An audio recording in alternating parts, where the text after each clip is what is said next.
So good to be with you all. Thanks for being here, and it's really an honor to be here. I've hoped to meet you and talk with you for a long time. This film came out in 2004, so that's 20 years ago. We're celebrating the 20 years. And I guess I probably saw it in 2005, maybe, in Los Angeles at the American Film Institute Film Festival. So I've been writing about it off and on, so I'm gonna share just a couple thoughts, some things that I have written about it, but then we'll segue into questions, okay? Now more conversation first. I haven't seen it in a while, so it's always very emotional. So I'm gonna read a little bit of a poem first.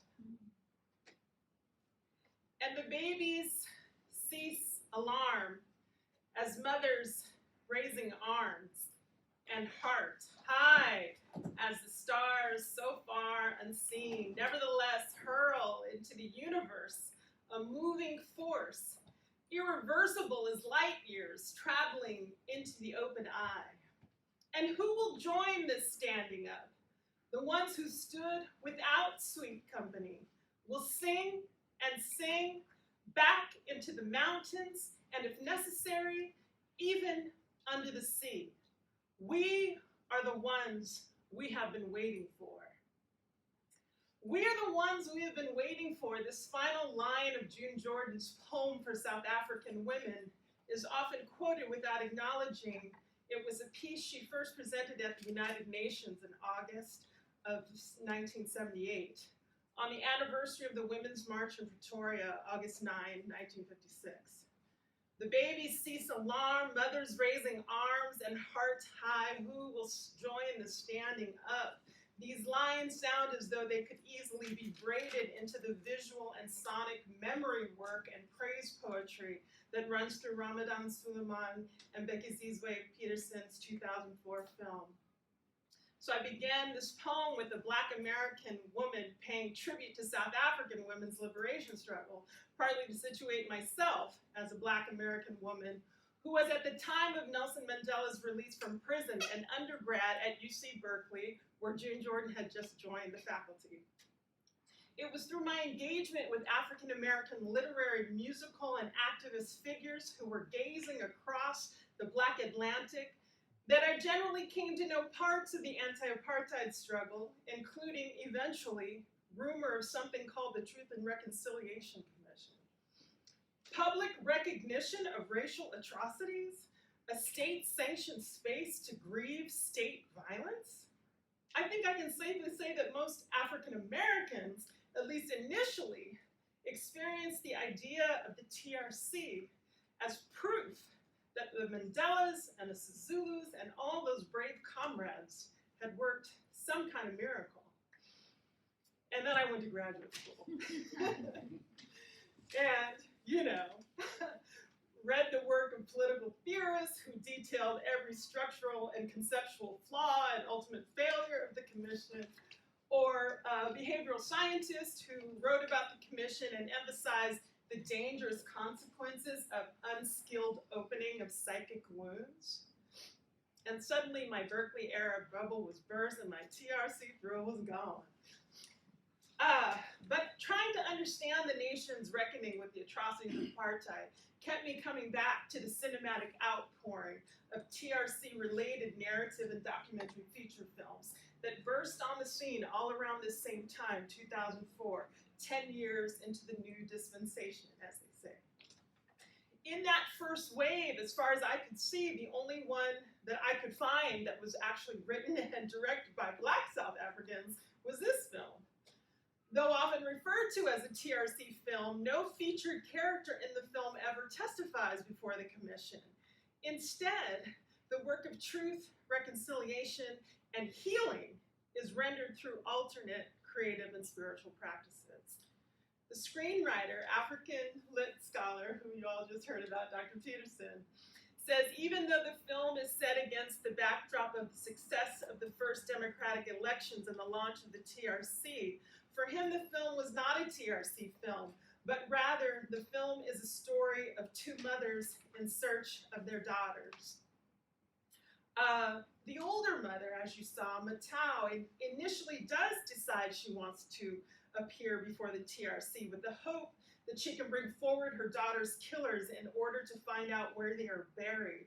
She pleads for Tendeka's help in the process. My child, there's one more thing I have to do before I rest these weary bones. I cannot rest until her soul, her bones, are returned to the clan. Her spirit must come home. The work these two mothers do to seek out Dineo's killer, as you saw, however, brings more terror and violence to both families. In the midst of this new reign of terror, it is the daughters of both the mothers, Mangi and Matau's surviving daughter, Mapule, who urge the mothers to testify. Mapule is especially pleased with Matau that she can no longer stand the grieving and sadness in their household around a sister's death. I can't live in a house with a permanent wake. Still, the filmmakers, Suleman and Peterson, choose not to have either mother testify in the story. I can't wait to ask you about that.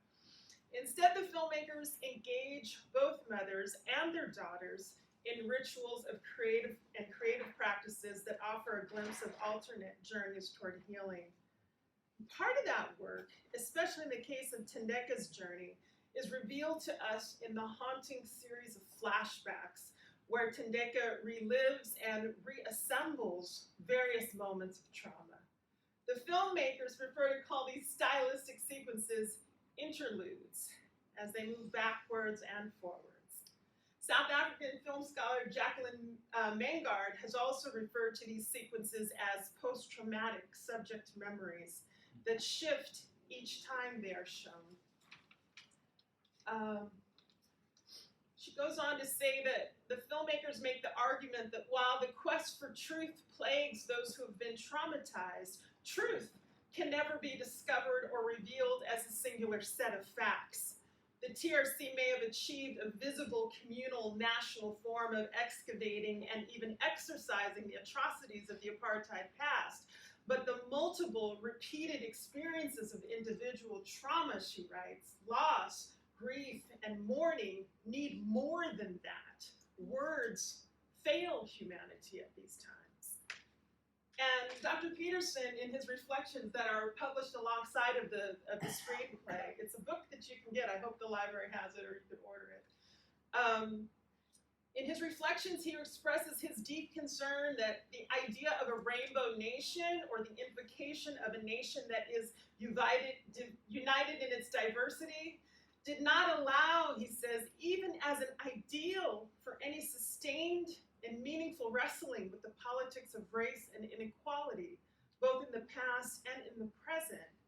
He goes on to say that processes like the TRC come with a message of an unproductive rush to close the chapter of the past and move on if we are to achieve unity and the goals of the new dispensation. And so he describes Tendeka as an inverse of that way of thinking. She is someone who insists on upholding the ethics of mourning, whether it is through anger or the insistence on restorative justice. And then he goes on to explain the interludes, which I find is amazing. I love when I teach, script analysis to talk about this. He says, why interludes play such a key factor in the storytelling is because the fact is, individuals do not always apprehend time in a neat and chronological sequence, nor do they attach the same significance to the relationship between time and experience or deal with trauma in the way society would prefer them to. In short, survivors of trauma may find themselves caught up in Lawrence Langer's brilliant formulation. This is from Lawrence Langer's book, Memories Time, Chronology and Duration in the Holocaust. May get caught up in durational time instead of chronological time. In such instances, the passage of time does not confer forgetting, closure, or redemption. Faced with a past that will not pass, survivors like Tendeka are called upon to confront the mental debris that speaks, whether through silence or the unspeakable, nightmares, hallucinations, guilt, or anger, to their experiences of violence. So I don't know if you guys are comrades with Dr. Netambising Motsene? I think she's, say her name again? Jossyln. Yeah, okay. Jossyln. Yeah, so I came across her writing. She did really close transcripts of the TRC testimonies, Black women's testimonies especially, and she wrote several pieces. One is called The Mute Always Speak, on women's silences at the Truth and Reconciliation Commission. In it, Motsemi raises the issue of the valorization of verbal language. And in her piece, she asks, what happens when those who have been denied the occasion to tell their stories and whose bodies and cultures have been systematically violated and dehumanized discover that there are things that remain unspeakable? Pain, suffering, humiliation, and joy do not necessarily only find their expression through verbal language, but a number of representations such as song, dance, and she says, even silence. And in another piece of hers called The Meaning of Silence, she says, through the reading of women's recollections of violence, it became clear to her that not only silence should be invested with complex meanings, but also dreams, prayers, gestures, tears, sounds, smells, taste, flesh. Motsemi then wonders about the value of interpreting these meanings and whether or not scholars have the creative tools to do it. She says, I continue to wonder whether silences, tears, dreams, prayers, and other symbolic practices, which serve as critical memory sites for those who have been denied the occasion to tell their stories, are of any value and have any meaning in the way we write stories about those who continue to occupy the fringes. She says, I'm now convinced that part of the reason why we continue to exclude and cast these interpretive sites as feminized and thus secondary to objective analysis is simply because we lack creative language to interact with them. And that's where I think this film comes in. I think she'd be intrigued by the creative languages prayed, sung, and even sewn in Zulu Love Letter for the clear way that they do valorize or simply value alternative symbolic practices. Peterson echoes Motsemi when he stresses that one of the ways people embark on journeys in search of self-preservation and restoration is through reestablishing the appropriate relationships with the divine, ancestors, the land, self, and community, through spiritual and material means that facilitate an anchored and wholesome existence. Sorry. That really is my dry throat, although I'm also choked up. The roots of African spirituality, ritual, and art, Peterson writes, have been crucial in this respect. So the Zulu Love Letter itself, which is the quilt that we see her and her mother and her grandmother all putting together, out of beads and fabric and family photographs, with the help of both her mother and grandmother, become another symbolic and nonverbal practice of memory, a gesture of love and community that ultimately Mangi and her mother, Tendeka, gift Matau and her daughter with at the memorial service. Dr. Peterson writes in his production notes, he believes that the work of Zulu Love Letter, the film, grounded in the actual construction of Mangi's beaded quilt love letter, encapsulates the therapeutic role of the arts and their capacity to foster love and healing through memory work. He views the film as an extension of the quilt making and as an attempt to commemorate publicly and interactively the violence of the past, keeping it alive in the communal consciousness in order to, in its own small way, also serve as a deterrent against a repetition of the history it engages. So I also, just one last thing I want to say, that music by Zen Nakwana, it begins the film and it ends the film. The song itself is a song called Kula Kwedini, which is, from what I understand, is associated with initiation ceremonies, from boys to manhood.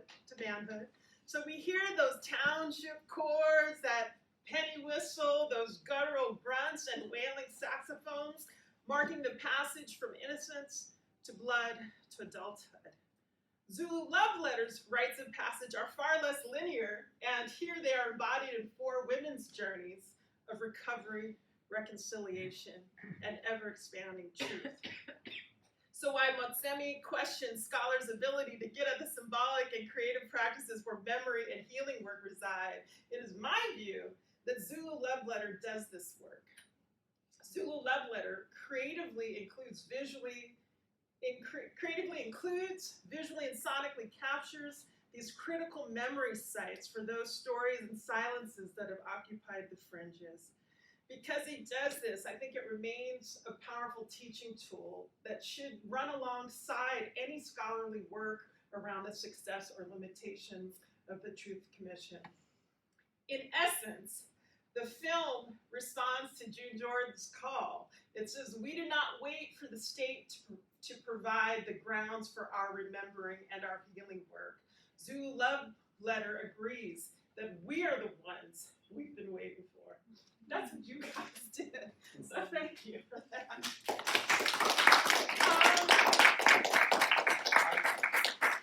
I wish if I had the address, I would give you the information to post that text to Peggy himself. Oh. Wow. But he heard you. Oh, wow. So can you just talk a little bit about this choice? I mean, I know that maybe, I don't know how you feel about this film getting referred to as a TRC film, but to me, it's funny. I think one of my versions of this paper was Truth and Reconciliation Without the Commission. You know, you made a TRC film that rebelliously doesn't go to the TRC. What was your thinking behind that?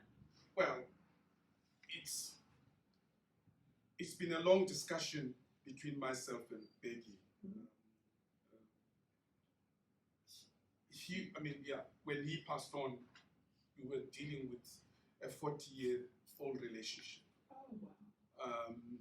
And whenever we dealt with a script, in this context, Zulu Love Letter,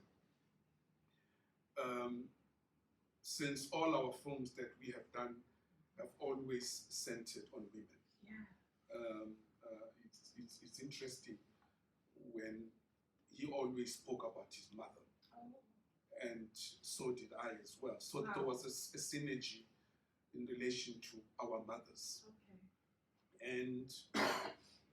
And we were upset during the TRC, 2 things. Mm-hmm. One was this foreign element that was imposed into our environment by the Archbishop of a rainbow nation. And for us as artists, and I always said that Peggy was an artist first before him being an academic, is there's no black in the rainbow. We are not included in the rainbow. So why enforce the symbolism onto African people when they are not party to that, right? And of course, it was all embraced by the entire world to say South Africans are a rainbow nation. Hence the chaos and the failures that we all experience today. Nothing is working. You know, today we celebrate 30 years of democracy. And again, we felt that the whole project of the TRC was a continuation of a discussion that Mandela had with his colleagues, the de Klerks and so forth and so forth. Things were discussed among themselves. which we were not party to. But it was all imposed onto us to say that we were to have a TRC. But the TRC was one-sided. Black people were the ones who were appearing in the commission. And forgiveness was already imposed to say, you are forgiven.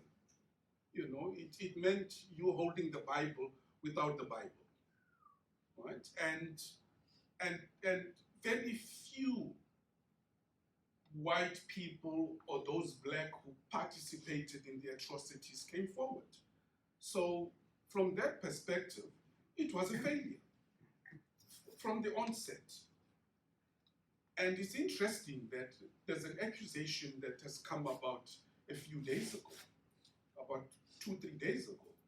They're accusing Thabo Mbeki for having closed the TRC program before it was to be completed. I mean, someone is taking him to court. So for us, the TRC had to be a project that emanates from us artists, to say that the TRC must be a project within ourselves, within family, within community. But it cannot be a national project. It cannot be the state that determines what communities should do. It has to come from within to the state. Right? So an opportunity to allow communities to voice their healing program, their healing journeys. It has to come from the communities. Now, hence for us, we didn't deal with it in the film because we didn't believe that's what we were dealing with. Reconciliation for us was a project within the family, within Tandeka and her daughter, within Metau and Mapule. That was for us the reconciliation, dealing with the traumas and dealing also with how Tandeka communicates with her daughter. Right? I mean, I felt it today when she spoke about, when she said, you know, don't you hear me? You know, it's because there's not been those moments of families coming together and understanding each other. Here you have a mother who's been worlds apart, dealing with the bigger picture of healing society, of trying to find justice in the bigger picture, but not at home. I mean, it's very common amongst all activists, whether you speak of the civil rights movement, all the leaders that you would see in the streets marching, protests, but things were not right at home because they were not there to be dealing with issues at home, whether you deal with Malcolm X or Martin Luther King or whoever. And the same thing applied also in South Africa, where the Mandelas and the Sisulus and the Steve Bikos, for that matter, you know, the reconciliation and healing process was hardly there. And we believed we needed to reconcile with that in the film. The communities coming together and reconciling with each other, bringing the spirits to come home to rest.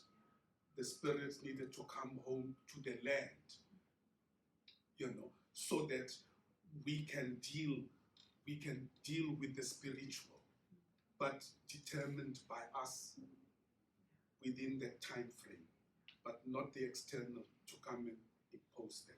So it's true, it's not a TRC because there is no TRC there. TRC is merely the background. It gives you the atmosphere of the time, but we don't deal with the TRC. Let me ask you then too about, and then I want to open it up because I know people want to jump in. I want to kind of talk a craft question with you about, you know, how to take on this storytelling element of the interludes. I mean, you do a lot of interesting things visually, you know, with sight lines, and then sonically the sound design is wild, and each time it shifts. Talk some about how you imagined creating visually and sonically those interludes. Well, firstly, we concluded in doing what we did because of the economics. We didn't have the budget, right? And if, firstly, let me say that interludes are interludes in the trauma. And I don't want to say dreams, because the minute you say dreams, it feels very romantic, right? So for us, we were dealing with people living trauma, and how snippets of life, a movement, a sound triggers the traumas, right? And this is what we all experience, that somebody does something or says something, or you hear a voice that is reminiscent of, you know, so interludes for us represented that phenomenon. Now, for us to come to that, how we're going to do that was also determined by finances. So since we were shooting, we were supposed to shoot on 35 millimeter. We didn't have the finances. We had a French DOP, cinematographer, who had just completed a film in Kenya at the time and had done some experiments. And he's the one that says, can we try this? So this was, the interludes were shot on 6 frames per second, right? So it is a system whereby when you move, it creates the blur. But if you stand still, it looks normal. Hence the death of the young lady when she's moving, and when she stops moving, it all looks normal. But the minute she moves, you feel the blurry image, right? So that was attracted us in terms of the styling. Now, because interludes are not linear, so we needed to find ways of accentuating the trauma. But also, I have to admit that I'm still a fan of Sergio Leone. I think you all must have heard of The Good, the Bad, the Ugly. He's and the sound. How can I forget him? Oh my God! The music composer, Italian, famous music composer, whom we believe always invented the sound effects, because when you watch and listen to The Good, the Bad, the Ugly, you hear sounds which are not normal in classical music. So one was inspired by that as to how do you bring in sounds, and having studied in France, the French were considered to be the people who mastered sound design in film. Hence, Apocalypse Now used the French. It took from the French way of creating sounds. How do you deform the helicopter sound for it to be a heartbeat? So those were all the elements that inspired the creation of interludes. Yeah. Out of answer. Oh, yes. Yes. Sure. Tennessee, North Carolina Central University, I was particularly struck by the scene where you have the call and consciousness of the mother and its implication on the child. The daughter says, I looked at the fire. And the mother says, you shouldn't have done that. And I expected her to say, let me explain to you my call and consciousness so as to minimize the traumatization for you and perhaps convert it into kind of a martyrdom paradigm, a martyrdom sense. And I was just kind of struck that moment where she could have said, let me explain my call and consciousness. She said, you should not have done that. I just find that particularly interesting.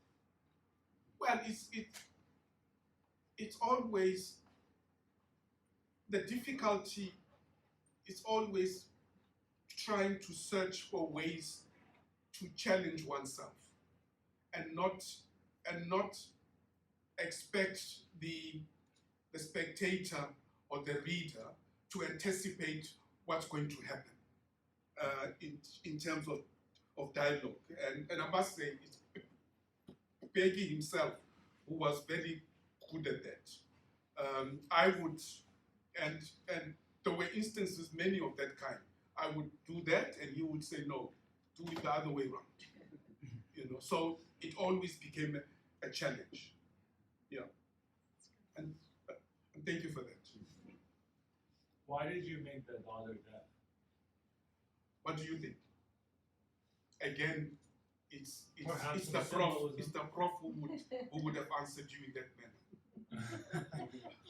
Perhaps maybe some symbolism as to the difficulties of understanding a past generation's trauma. I don't know. Well, it's a metaphor. Okay. Here is a mother who's a journalist. What's the role of a journalist? It's to communicate, isn't it? Yeah. With the world, with society, with the community. And yet, as I said earlier on, at home, there's no communication, isn't it? So she's struggling even to sign with her daughter, and yet she's communicating with the world. That is, it's basically a metaphor. But that came about, I would say, about 2-3 months before we were to shoot. Wow. It wasn't in the original. I had gone to watch a German film, and I saw that, and we said, wow, she could be hard of hearing. But originally it wasn't there. It's an element that came right at the end. Wow, and that must have shifted some things. It shifts how you have to frame, because you have to have Yes. Yeah. Because when the difficulty that we had with the young lady, especially with the deaf community and the deaf world, is you can't just frame her as you said there. You have to incorporate that, because that is part of their world, the signing. So how are you to expect her signing, and yet you have the close up? So yeah. Thank you very much. Karen Shapiro, African American Studies. I'm in terms of the TRC and the focus of women in the film, and you said you and Becky have always focused on women. Was that another direct challenge to the TRC? There's women who testify on behalf of fathers, husbands, brothers, children, but not themselves.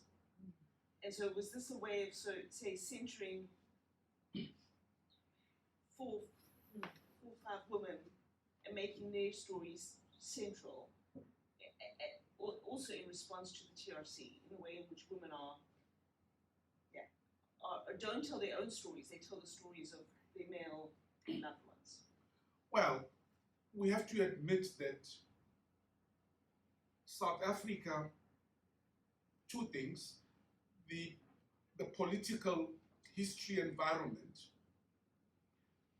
created, especially with migrant workers, there was an issue with many men were working in the mines, and families, homes were single mothers. And then you had the political situation that started in the 60s with the banning of the ANC PAC, where many went underground. Many men left the country and left the wives. So the issue of single mothers in South Africa is, unfortunately, the abnormal has become normal.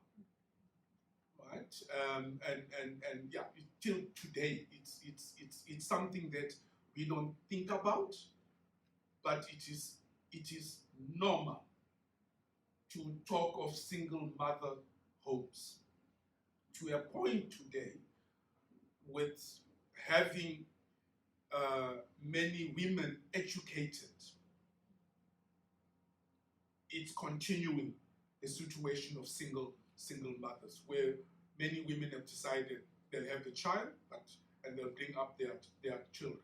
So the TRC emanates from that tradition of the abnormality, and those men, many did not come back, and some who came back,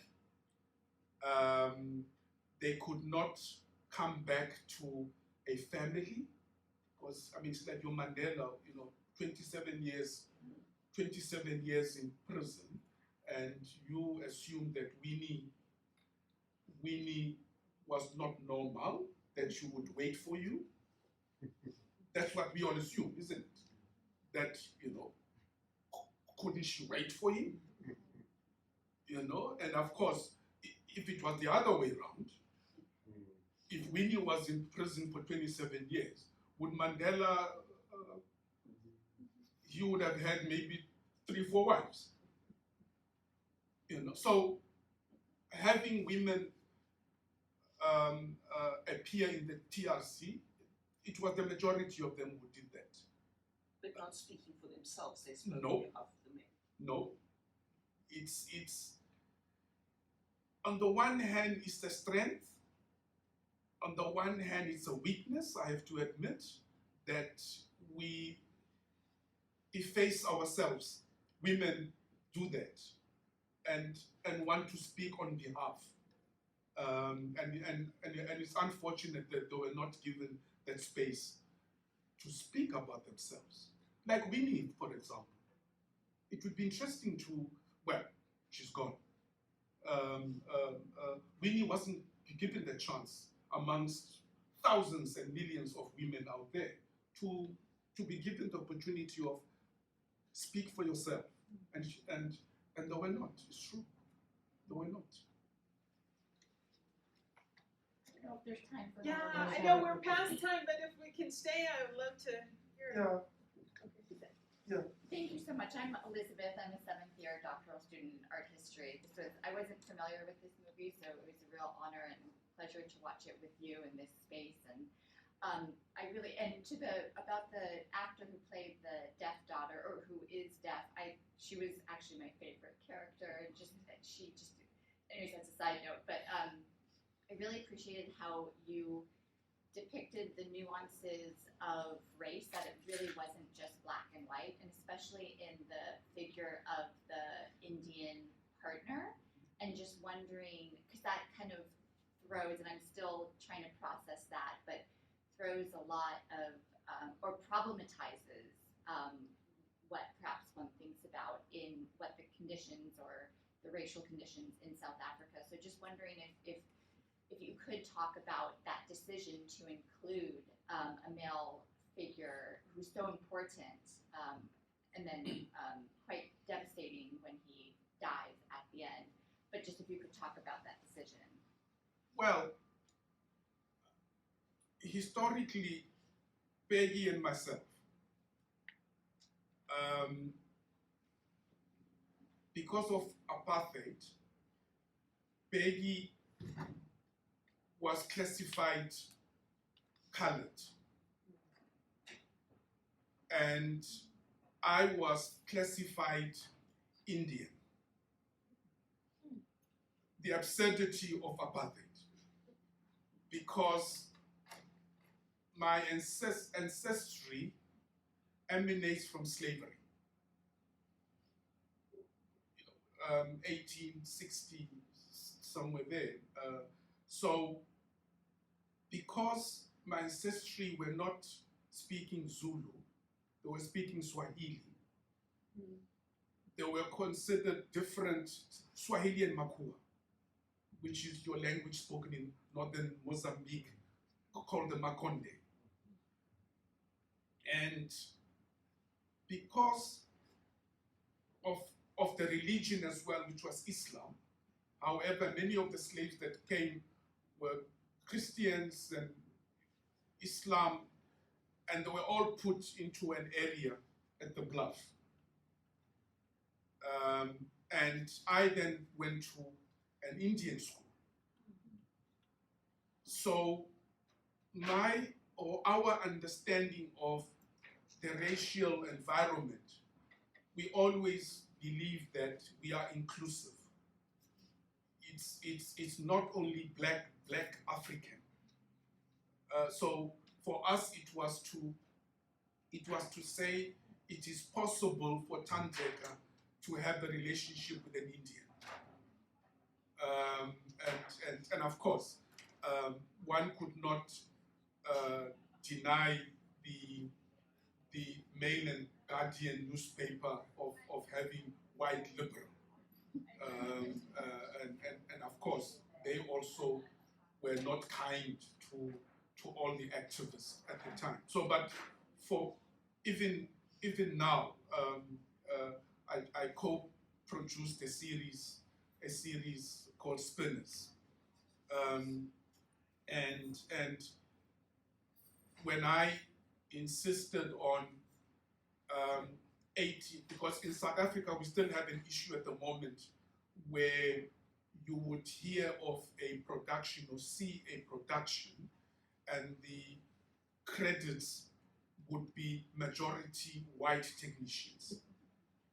And because of our history as natives at large, we insist on black first. If we can't find, then we give an opportunity to white. But I'm not apologetic about it. It's black first because we are capable. And this notion of saying, oh, we can't find, they are not there. But if you look around, you'll find. And in this last series, everyone who was an HOD is the first time they were HODs. That's the head of the departments of different Different departments, Yeah. like your makeup, your designers, your cinematographers, all of them who appeared in this production. It was the first time for them to be heads of department, because in looking at their CVs, they have always been assistants. In South Africa, it's possible for you to be an assistant if you're black for 10 years, whereas a white person is 3 years. You are an assistant and you are given the opportunity to be a head of department.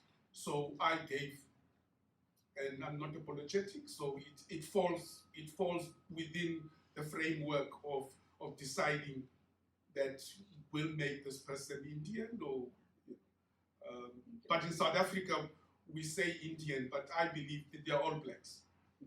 And some would fight with me to say I'm not black, I'm colored, and say no. For me, you black because the Constitution says black, and in brackets it says colored, Indian, and so forth. Thank you. Right. Any other final question? I'm just going to round up. When I thought about the differently abled daughter, and I have screened the film to tons of my students at the University of Cape Town. Every year we have a course that focus on memory, violence, and representation. And we had all sorts of interpretations around what she embodies. And I remember the one interpretation was this gendered embodiment of that kind of trauma. I mean, when Tandeka says, she was in this cell and she was kicked. We sort of interpreted that as Usmangaliso coming out into the world already scarred. What do you do with this sort of traumatic embodiment that you never really were conscious of, but which you seem to embody, and now you have to negotiate your way into the world? And I remember we had that kind of an interpretation. I just wanted to put that out. And in addition, Yeah. yeah. Okay.